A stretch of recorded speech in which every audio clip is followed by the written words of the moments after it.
Howard and Lexington Streets, back in the good old days. With 4 major department stores and scores of specialty shops nearby, this used to be the place to shop the day after Thanksgiving. And it was quite a thing to come down here to see all the ladies around the holidays and Christmas and all the wonderful Christmas scenes that were in the windows. John Biscayno was back in his old stomping grounds this morning to see the Howard Street facelift he's heard so much about. After years of decline and decay and a renovation that dragged on and on, the center of Market Center is open in time for the Christmas shopping season. While there wasn't the chaos or congestion of a suburban mall, there was a respectable crowd of shoppers on hand today. People that never been in downtown coming downtown now. When Kazan Nizam opened Kazan Shoes at Howard and Lexington 4 years ago, people thought he was crazy. He thought so too for a while, as the construction mess drove customers away. But he says business has picked up sharply in only 2 weeks. Look good, and a lot of security here. You don't have to be scared to walk downtown anymore. I think it's be beautiful for Christmas too. Merchants feel that curiosity about the new Howard Street will continue to draw visitors and bolster Christmas sales. John Biscayno says it's not like it used to be, but he likes what he sees. And it was a wonderful thing, and I'm glad to see that this section is being revived again and all these old things are coming back again. Dick Irby at Market Center for Channel 2 News.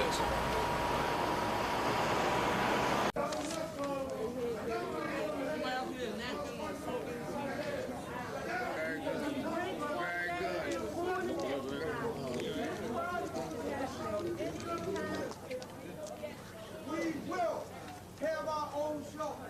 We will lobby for jobs and a decent living.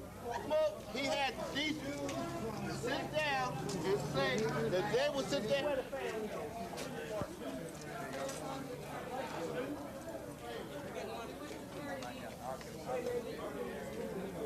All right, somebody eat something.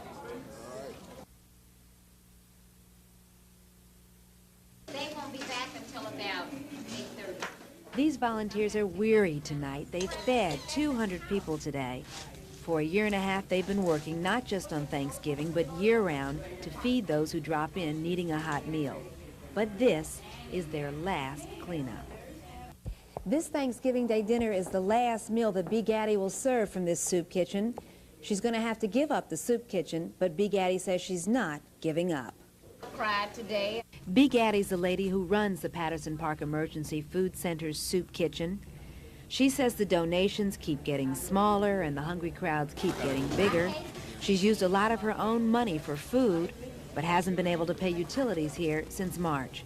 So after today, there'll be no more hot meals, but she'll go back to working from her own home on North Collington. I'll continue 140 North Collington. I'll continue giving out packaged foods. I'll continue working with furniture, clothing, and counseling. Someday Bee hopes to have another center, another soup kitchen. In the meantime, she still needs all the help she can get to help others. Thought I could sit for a minute, but maybe I better not. From Patterson Park, Joyce Jefferson, Channel 2 News.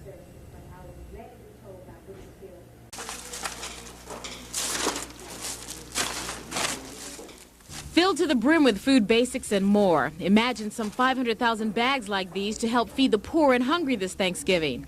That's the goal of the Maryland Food Committee and the Food Bank. The Bags of Plenty program will help families like the Thompsons who find themselves dealing with hard times. We getting along so good at the other time when I was working, you know.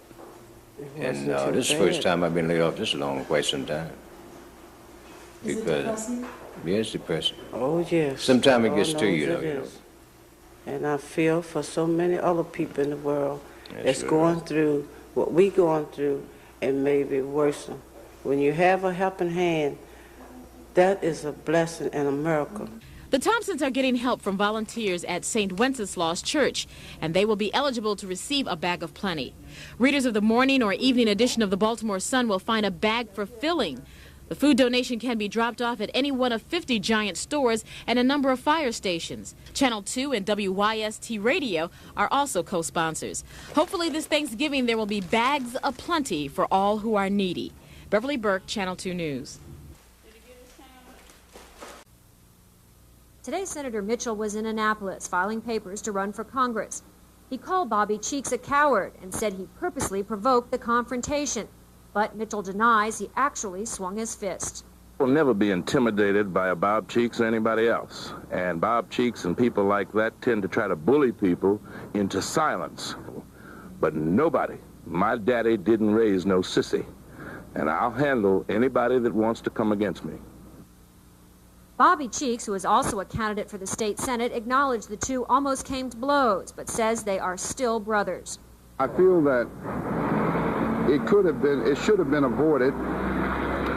And I think both Senator Mitchell and myself will have to take some of the responsibility for it. But I think the greater responsibility is for those people who have allowed conditions to become the issue. And then when two black men begin to passionately differ on those issues, then we're supposed to be hoodlums or something. Clarence Mitchell is no hoodlum, nor am I. Come on with it. Come on with it. You yourself are a strong landlord. Yeah. And I make no bones about it. Yes, sir. Quote me. You are a welfare pimp. You have pimped on welfare mothers consistently during the history of your involvement. You're a welfare pimp. Come on. Come on.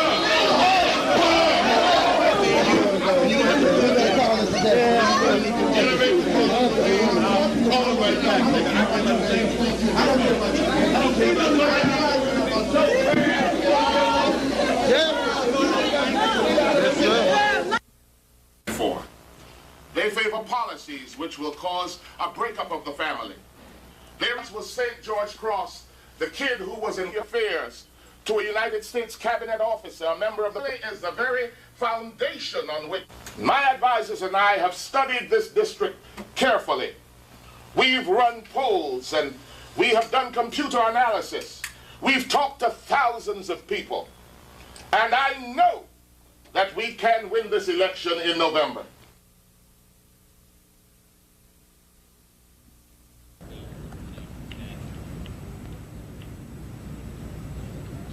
There is also allegations that among some of the individuals who filed claims with the EEOC, that after they filed those claims that there were moves of retaliation, in other words, punitive action taken against them by some of the defendants just because they had filed the claims with the EEOC.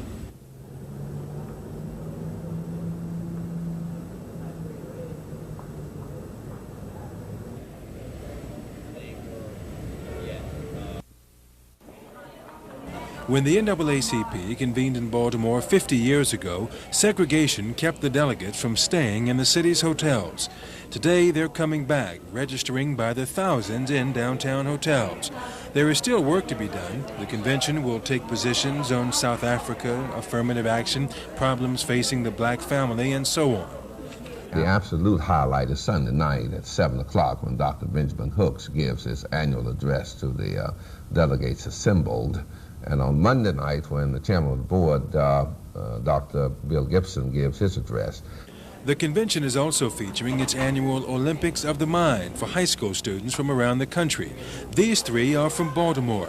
Alfonso Jacobs is competing in photography, Lester Andrews in computer programming, William Hightower in painting. The winners get cash prizes, although Hightower says there's more involved. Well, being recognized by your peers would do a lot for your self-esteem and your self-confidence for going on to your own career choice, and it would give you something to look back on and give you confidence for whatever you're going to do in life. The NAACP convention runs through Thursday. There'll be speeches from a lot of well-known people, ranging from Senator Mac Mathias to Gary Hart to Vice President Bush. At the Omni International Hotel, Kevin Brown, Channel 2 News. Seedy, dingy, rundown, a has-been. That's how most of us remember the Lord Baltimore Hotel. Well, the hotel's putting on a new face. It's hard to tell it outside, but inside it's quite obvious that a $40 million renovation is nearing completion. Inside, workmen race to meet tomorrow's deadline when 300 conventioneers will arrive. Light fixtures and wallpapers going up. There's painting and carpet yet to be laid. You might want to write a checklist of Desk clerks prepare to greet the hotel's first guests. But even through the chaos and the construction debris, I could appreciate the transformation of this lobby, the best of the old preserve, the marble. 7 coats of paint were scraped from these chandeliers to reveal the original brass. Upstairs, the dark old rooms have been newly refurbished in soft greens and roses. The wife of the hotel's new owner, Kay Perlmutter, recalled her first impression here. I took one look and almost had a heart attack. Except walking around the hotel room for room, I knew what was here. I knew what we could do with it. And if you look at it today and you see, to me, it's the Lord Baltimore as it should be. Not only does the hotel look better, it's safer. Its long list of code and fire violations corrected. By the fall, management expects the renovation will be complete with the main ballroom and 2 upscale restaurants open for business. From downtown, Joyce Jefferson, Channel 2 News.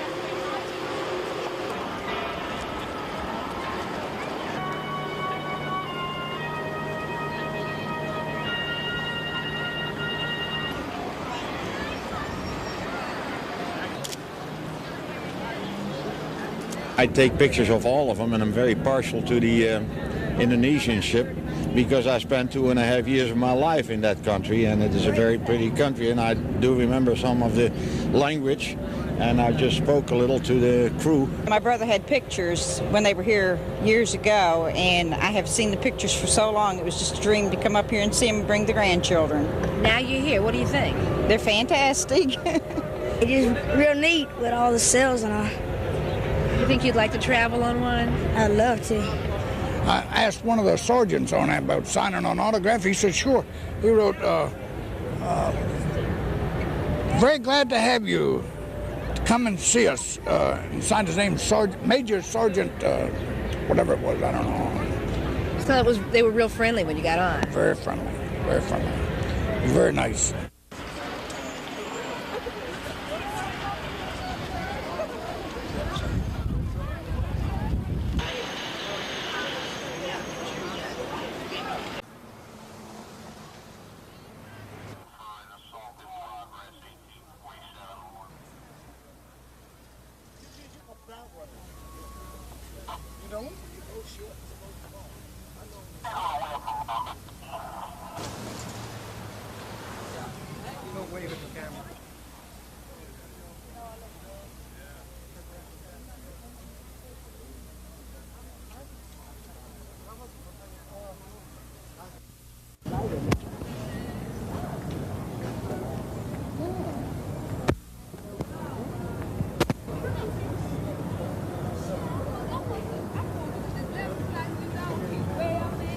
The manager informed them that his store had just been robbed and that he was in pursuit of the suspect. The officers approached the suspect, a struggle ensued, at which time the suspect pulled out a .38 caliber revolver and shot himself.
See the officer standing there? Yeah. He'll put you in somebody's car, okay? And we'll be with you as soon as possible downtown.